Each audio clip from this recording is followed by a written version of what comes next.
मैंने जो आपके संदर्भ में कहनी है, उसमें एक तो जो रेगुलेशन कॉन्ट्रैक्ट एम्प्लॉयज़ का है वो पहले 2 बार होता था साल में, अब 1 बार कर दिया। हमने उसकी सरकार से मांग भी की थी कि इसको यथावत रखा जाए। अब 31 मार्च के फेज में रेगुलर होने हैं। दुर्भाग्य से बीच में कोड ऑफ कंडक्ट जारी हो गया और चुनाव की प्रक्रिया आ गई। तो हमने सरकार से पहले भी गुजारिश की थी, विभाग से भी की थी, दोबारा से हम आपके माध्यम से और सरकार से फिर करेंगे कि ये जो नियमितीकरण का प्रक्रिया है शिक्षकों की और कर्मचारियों की, ये 31 मार्च की कट ऑफ डेट है। अप्रैल में सभी कर्मचारियों को, शिक्षकों को नियमित किया जाए। इसके लिए कोई लंबा प्रोसेस नहीं है, क्योंकि एक नियमित प्रक्रिया है, एक जो है कॉन्स्टिट्यूशनल प्रक्रिया है, एक जो हमारा जो कॉन्ट्रैक्ट पॉलिसी है उसमें तो एक क्लियर कट दर्शाया गया कि 2 साल बाद होने तो होने। तो इलेक्शन कमीशन से इसमें रिलैक्सेशन लेके, इसमें जो उनसे छूट लेके, उनसे परमिशन लेके इन कर्मचारियों को, शिक्षकों को नियमित किया जाए। और ये आज के शिक्षकों और कर्मचारियों की बहुत बड़ी मांग है। और दूसरी, हमारे पास बहुत से पद शिक्षा विभाग में खाली चल रहे हैं, वो चाहे लेक्चर्स के हैं, टीजीटीज के हैं, और टीजीटी हिंदी है, टीजीटी संस्कृत है, जेबीटी टीचर्स है। लगभग 7-8 पद, 1000 पद हमारे शिक्षा विभाग में खाली चल रहे हैं। और अगर इस तरह के व्यवस्था स्कूलों में होगी तो हम जिस क्वालिटी एजुकेशन की बात हम कर रहे हैं, जिस क्वालिटी और बेटर एजुकेशन के लिए हमारे शिक्षा मंत्री बहुत ज़्यादा चिंतित रहते हैं, शिक्षा सचिव बहुत अच्छा प्रयास कर रहे हैं, उसमें कहीं ना कहीं उसमें बाधा उत्पन्न हो रही है और निश्चित रूप में होगी। अगर जून तक हमारे पद खाली रहते हैं तो बड़ा ही दुर्भाग्यपूर्ण रहेगा हमारी शिक्षा व्यवस्था को। और मजबूरन हमारे जो गवर्नमेंट स्कूल की एजुकेशन एडमिशन क्योंकि अभी होनी है और वो प्राइवेट स्कूल उसको अपनी तरफ आकर्षित करते हैं, और इसीलिए हमारे स्कूलों का जो है एडमिशन का स्तर वो कम हो रहा है और हमारे बच्चे जो है प्राइवेट स्कूल की पलायन होते हैं। और इस बार वो ट्रेंड ज़्यादा बढ़ेगा, क्योंकि हमारे बहुत से पद खाली है। कोई भी पेरेंट्स नहीं चाहता कि जहाँ पे टीचर नहीं हो वहाँ पे बच्चे को भेजा जाए।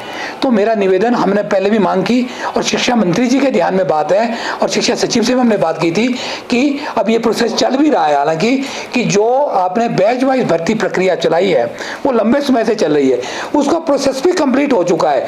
वो अगर मैं टीजीटी की बात करूं या जेबीटी की बात करूं या फिर मैं बात करूं टीजीटी हिंदी या टीजीटी संस्कृत, ये सारी जो बैच वाइज प्रक्रियाएं ये लगभग कंप्लीट हो चुकी है।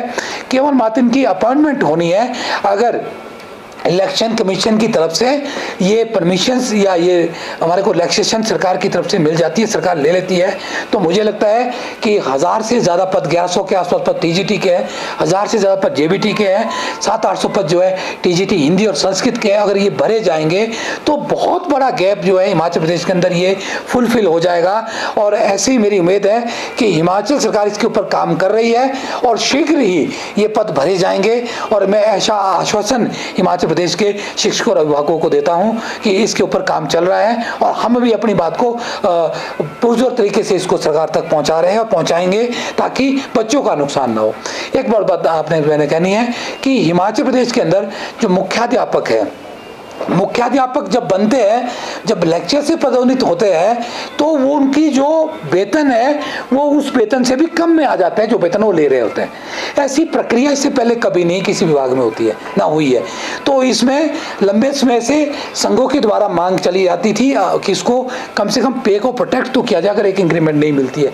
उसके बाद ये केस न्यायालय में गया, सरदारी लाल वर्सेस अदर्स में इसमें एक जजमेंट पास हुई कि जहाँ पर जो टीचर्स अपॉइंट हुआ है और उसको वहां पर जो पदोन्नति मिलती है लेक्चर्स को हेडमास्टर बनने पर, उसकी पे तो प्रोटेक्ट होगी पर पदोन्नति का उसको लाभ भी एक इंक्रीमेंट में रूप में होगा।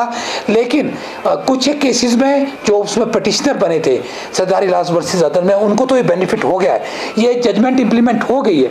उसके बाद हजारों केसेस जो है वो निदेशालय में पड़े हुए हैं, जो रिटायर्ड लोग हो गए या जो लोग आप पदोन्नत हो रहे हैं, हेडमास्टर बन रहे हैं, उनको भी इससे नुकसान हो रहा है।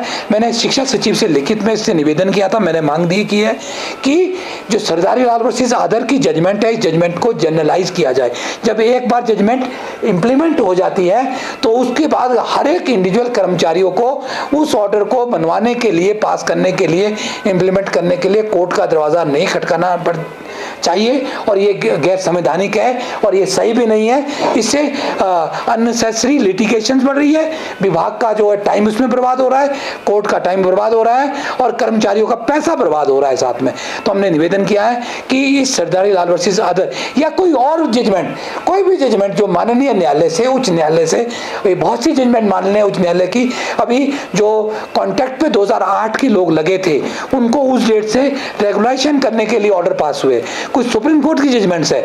हम ये निवेदन करते हैं जितनी भी जजमेंट्स कोर्ट की लागू हुई है, ऑर्डर पास हुए, उन सभी, क्योंकि मुझे बहुत बार बार फोन आ रहे हैं कि 2008 में जो हम लोग लगे थे वो ओल्ड आरएनपी रूल के तहत लगे थे, हमें कॉन्ट्रैक्ट में रखा गया और न्यायालय ने बोला कि उनको उसी डेट से नियमित किया जाए। वो बहुत से जो भी ऑर्डर्स है वो पेंडिंग पड़े हैं। तो हम हिमाचल सरकार से निवेदन करते हैं, क्योंकि इसमें कहीं भी बीच में कोड ऑफ कंडक्ट का हवाला नहीं है, कहीं कोड ऑफ कंडक्ट का उल्लंघन नहीं है, ये माननीय न्यायालय के आदेश है। इन आदेशों का जो है वो उनको इम्प्लीमेंट किया जाए और मुझे लगता है कि ये आदेश जो है यथाशीघ्र इम्प्लीमेंट होने चाहिए, जिससे हमारे शिक्षकों और कर्मचारियों को उनका लाभ जो है वो सुनिश्चित हो पाए। ये लंबी मांग हमारे कर्मचारियों की है, अन्यथा कर्मचारियों में एक रोष रहता है कि अगर कोर्ट के आदेश लागू हो गए उसको सरकार डिले क्यों कर रही है। तो मेरा हिमाचल सरकार से और सरकार के जितने भी विभाग हैं उनसे निवेदन है कि वे इन आदेशों को अमली जमा पहनाएं। और ये कुछ ऐसे आदेश हैं जिनको लेके समय समय पर आवाज़ उठती है, उसके बावजूद में और भी एक मांग अगर सरकार को लगे उचित, ऐसे सरकार ने बहुत सी बातों को और एक कर्मचारियों को बड़ी राहत दी है पेंशन के रूप में। पेंशन को लागू करके हिमाचल सरकार ने कर्मचारियों को बहुत बड़ा तोहफा दिया है। कर्मचारी उसके ऋणी हैं, कर्मचारी उस चीज को नहीं भूले हैं और ना भूल सकते हैं। ये आश्वासन मैं हिमाचल सरकार और माननीय मुख्यमंत्री को देना चाहता हूं, पर साथ में एक निवेदन करता हूं कि हमारी डीए की 2-3 किस्तें अभी पेंडिंग है और एरिया की मांग हम कर रहे थे और बीच में कोड ऑफ कंडक्ट लग गया। मुझे पता है कि हिमाचल सरकार इसको देने के लिए बिल्कुल राजी हो गई थी, कुछ जो फैक्टर्स बने थे उसके ऊपर मैंने आपत्ति की, वो विड्रॉ भी हो गए थे। तो आश्वासन मिले थे कि नई तरीके से इसकी नोटिफिकेशन होगी, वो नहीं हो पाई। पर मैं इतनी जरूर मांग करता हूं कि एक डीए की किस्त के लेकर सरकार पहल करे, तो वो भी एक रूटीन प्रोसेस है, उसको भी इलेक्शन कमीशन से परमिशन लेके वो डीए की किस्त भी कर्मचारियों की एक जारी की जा सकती है। अगर सरकार इस तरफ ध्यान देती है तो मैं निश्चित तौर पे कह सकता हूं कि सरकार की बल्ले बल्ले हो जाएगी। हिमाचल के कर्मचारियों में एक जो खुशी की लहर जिसके लिए बड़े लंबे समय से इंतजार कर रहे हैं, वो खुशी की लहर जो है हिमाचल के कर्मचारियों में फिर से आएगी और हिमाचल का कर्मचारी हिमाचल सरकार के साथ कंधे से कंधा मिला के हर तरह से जो है वो खड़ा रहेगा। मैं ये आश्वस्त करना चाहता हूं और ये कुछ बातें मैंने आपके माध्यम से कहनी थी, क्योंकि कोड ऑफ कंडक्ट बड़े लंबे समय तक चलता रहेगा, क्योंकि 2 महीने तक हमें ऐसा नहीं है कि अपनी बातों को नहीं रखेंगे। सबसे बड़ी बात है क्वालिटी एजुकेशन को, बच्चों की पढ़ाई को लेके, जिसको लेके मैं समय समय पर बात करनी है, उसके ऊपर सरकार और विभाग का ध्यान आकर्षित करना है। एक और बात मैं जरूर और कहना चाहता हूं कि बड़े लंबे समय से जो सिलेबस को लेकर हम मांग कर रहे थे कि एनसीईआरटी ने सिलेबस को 30% रिड्यूस कर दिया है, पिछले साल कर दिया है, और हम हिमाचल प्रदेश उच्च शिक्षा बोर्ड से और हिमाचल विभाग से बात कर रहे थे हिमाचल प्रदेश के अंदर भी 6ठी से 12वीं बच्चों के लिए वही सिलेबस इंप्लीमेंट किया जाए, क्योंकि हम बाध्य हैं, हम एनसीईआरटी को लागू करते हैं। तो इस बार खुशी की खबर यह है कि हिमाचल प्रदेश के स्कूलों में नया सिलेबस लागू हो गया है। जो हमारी बुक्स और हमारा सिलेबस है वो नए सिलेबस के तहत, एनसीईआरटी के तहत 30% कटौती के साथ सिलेबस आएगा, वही पढ़ाया जाएगा। ये बात मुझे कहनी है। और बाकी जो हमारी एग्जामिनेशन अभी हुई है स्कूल में वो बहुत अच्छे तरीके से हुई है और उसमें स्कूल शिक्षा बोर्ड को बधाई देते हैं। एक उन्होंने बड़े अच्छा इसका संचालन किया और इसके बाद मूल्यांकन का प्रोसेस शुरू हो रहा है और उसमें भी टाइम बाउंड तरीके से 10वीं और 12वीं के जो बोर्ड के एग्जाम है उसका मूल्यांकन होगा और अच्छे रिजल्ट्स इस बार देखने को आपको मिलेंगे। और क्योंकि शिक्षकों ने मेहनत की और अच्छे रिजल्ट्स के साथ बच्चे जो है अच्छा रिजल्ट्स हमारे गवर्नमेंट स्कूल का देखने को मिलेगा और हमारी इनरोलमेंट डेफिनेटली हमारी शिक्षा मंत्री की अगुवाई में स्कूलों की बढ़ेगी और उसमें और सुधार होगा। ये सिंगापुर टूर से लेकर हिमाचल प्रदेश में शिक्षकों के लिए एक एक्सपोजर विजिट रखा गया है, जिसमें पहला फेज़ हो चुका है। दूसरी फेज़ में भी जो है लगभग 100 शिक्षकों का जो है वो सिंगापुर जाने के लिए चयन किया गया है। उसको लेकर एक बहुत बड़ी चर्चा जो आपने सुनी होगी, हमारे संगठन के पास भी अलग अलग तरह से जो शिकायतें हैं शिक्षकों की तरफ से वो आई, हमने उसको एड्रेस किया। ये बात बिल्कुल सही है कि जो चयन प्रक्रिया के लिए क्राइटेरिया बनाया गया है, वो क्राइटेरिया बहुत ही फॉल्टी है। उसको बनाते समय मुझे लगता है कि बहुत सी बातों को दरकिनार किया गया। जिस आधार पे क्राइटेरिया बनाया गया उससे जो योग्य शिक्षक है, जो शिक्षक निरंतर कक्ष में बच्चों के बीच रहते हैं और अच्छे रिजल्ट्स देते हैं, निश्चित तौर पे उनको उसका फ़ायदा नहीं हुआ। वो क्राइटेरिया तो चलो जैसे बन चुका था, उसके बावजूद उस क्राइटेरिया के सिलेक्शन में जो धांधली हुई है, उस धांधली को लेके भी हमने माननीय शिक्षा मंत्री और शिक्षा सचिव के समक्ष आपत्ति संगठन की तरफ से की थी, लिखित रूप में दी थी, जिस पर शिक्षा सचिव ने और मंत्री ने इस पर इंक्वायरी करने का आश्वासन दिया था। लेकिन वो आश्वासन ही रह गया। हमने उसमें कहा था कि शिक्षा निदेशक उच्च ने इस टूर के लिए जो स्क्रीनिंग कमेटी बनाई थी, उस कमेटी के तहत 10 अलग अलग पत्राचार के माध्यम से शिक्षकों का चयन किया और वो एसपीडी कार्यालय को उनके नाम प्रेषित किए। पहली जो सूची भेजी थी, जिसमें पहली सूची में सिंगापुर के लिए जो शिक्षक गए थे, उसमें भी बहुत से नामों में जो आपत्ति है शिक्षकों ने हमें दर्ज कराई थी, उसमें भी काफ़ी गड़बड़ी हुई है। उसमें योग्य शिक्षकों को क्राइटेरिया में नहीं लिया गया।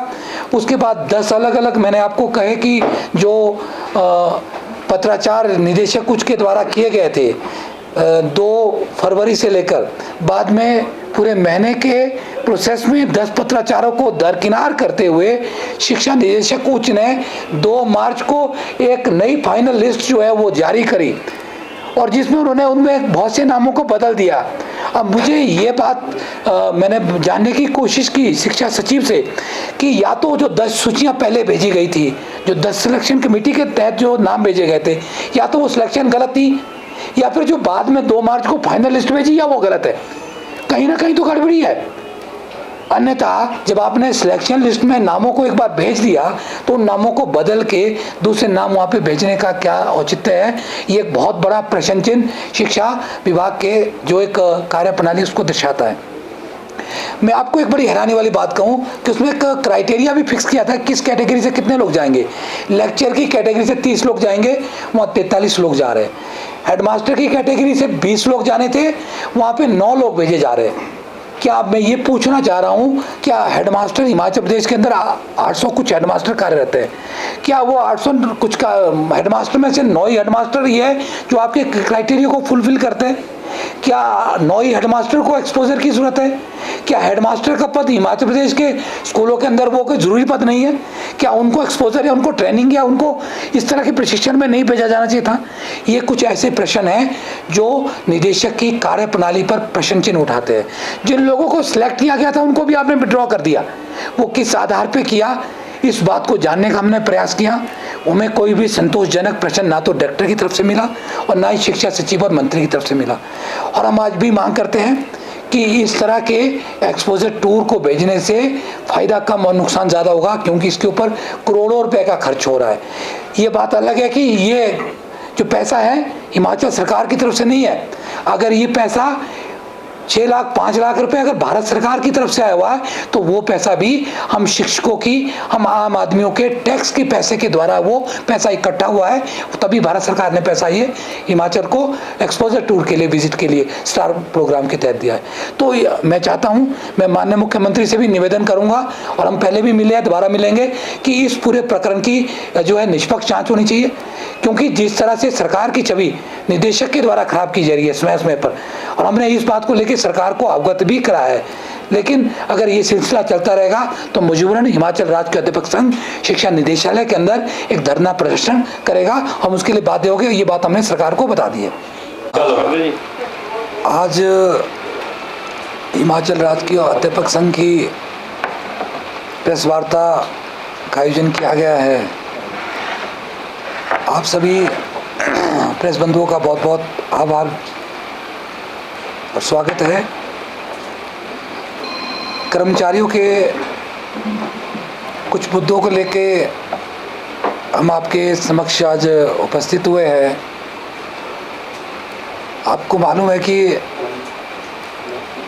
हिमाचल प्रदेश में चुनाव को लेकर आचार संहिता लग गई है और हिमाचल का जो चुनाव है वो जून में जाके अंतिम पड़ाव में होना है, बहुत लंबा समय है। और इस परिप्रेक्ष्य में हिमाचल प्रदेश के कुछ कर्मचारियों के मुद्दे हैं, उस मुद्दों को लेके भी हमने सोचा कि आज आपसे बात करते हैं। तो शुरुआत करते हैं। कोई किस तरह का राजनीतिक इंटरफेरेंस नहीं हुआ, मैं इसको बड़े विश्वास दावे से कह सकता हूँ।